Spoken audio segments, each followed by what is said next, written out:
Bonsoir à toutes et à tous, bienvenue à la page sportive du journal. La pilule est dure à avaler. La décision de créer la Super League européenne est déplorée un peu partout sur le vieux continent. Après l'UEFA, la presse et les ligues majeures montent au créneau pour dénoncer cette approche de 12 grands clubs d'Europe. La presse européenne qualifie de tous les mots cette approche. En Angleterre, le Daily Mail Star fustige les 6 clubs ayant donné leur aval, évoquant le Big Six de la honte. Sont visés les 2 clubs de Manchester, les grands clubs de Londres et Liverpool.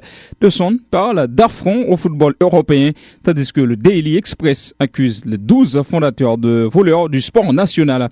En Italie aussi, la Gazzetta dello Sport et Tutto Sport appellent les autorités compétentes à arrêter ces clubs dans leur démarche.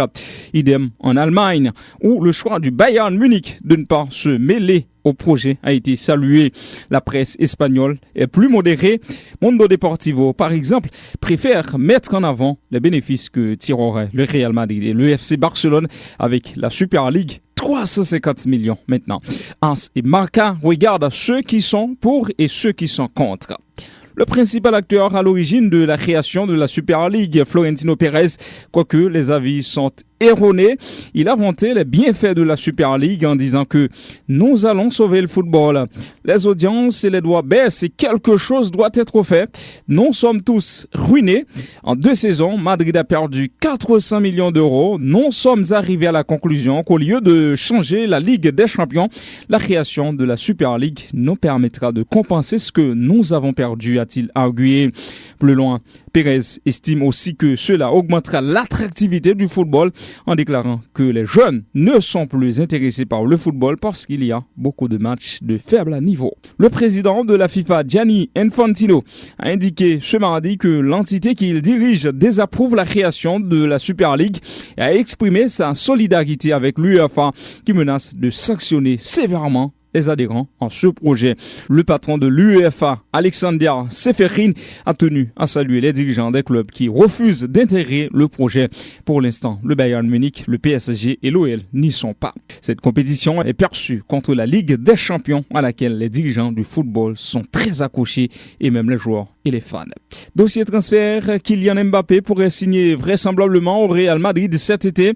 Le quotidien Goal informe que le prodige français recherche une maison à Madrid, ce qui relance les rumeurs sur son départ du PSG avec lequel il n'a toujours pas signé de prolongation de contrat. Son bail doit arriver à terme à Paris en 2022. Le Real Madrid fait de Mbappé son objectif principal cet été. Le champion du monde pourrait avoir l'occasion d'attirer toute la lumière sur lui, contrairement au PSG où il est souvent éclipsé par le génie brésilien Neymar, peu importe le niveau de ses performances. Dossier à suivre donc. Le patron du club merengue a indiqué que son club envisage d'injecter du sang neuf à l'effectif. Il a balayé les rumeurs sur le possible retour de Cristiano Ronaldo et confirmé que Vinicius n'est pas transférable pour l'instant. Pérez a fait les éloges de Zidane également, qu'il présente comme l'un des meilleurs coachs au monde. Le club de la Maison Blanche qui défie ce mercredi Cadiz en Ligue 1 avec de nombreux absents une nouvelle fois. Kroos et Modric ne font pas partie du groupe. Cependant, Zizou enregistre le retour de Varane qui avait atteint le Covid-19, Carvajal et Nacho qui étaient blessés. NBA, Stephen Curry a de nouveau explosé les compteurs la nuit dernière en claquant 49 points pour mener les Golden State Warriors à la victoire contre les Philadelphia 76ers 107-96. Le double MVP aligne son 11e match consécutif à 30 points ou plus, soit la plus longue série de l'histoire pour un joueur de son âge à 33 ans. Curry a sorti aussi un 5e match à au moins 40 points sur un mois, dépassant cette fois Michael Jordan.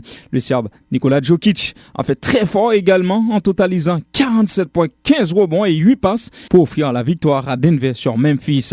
Victoire de Phoenix sur Milwaukee sur le fil 128-127 en prolongation grâce notamment à Devin Booker 24 points et 7 passes. Chris Paul, auteur de 22 points et 13 passes, a dépassé Magic Johnson au classement des meilleurs passeurs de l'histoire de la NBA.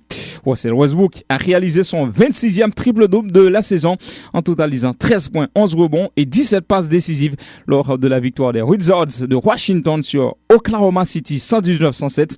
Bradley Beal a assuré le scoring en postant 30 points.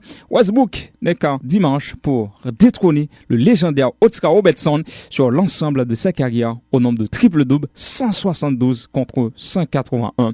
Victoire également de Chicago sur Boston 102-96, de Detroit contre les Cleveland Cavaliers 109-105, des Spurs aux dépens des Pacers 109-94, de Miami Heat contre Houston 113-91 et de Utah Jazz face aux Lakers 111-97. Fin de la rubrique sportive. Merci de l'avoir suivi.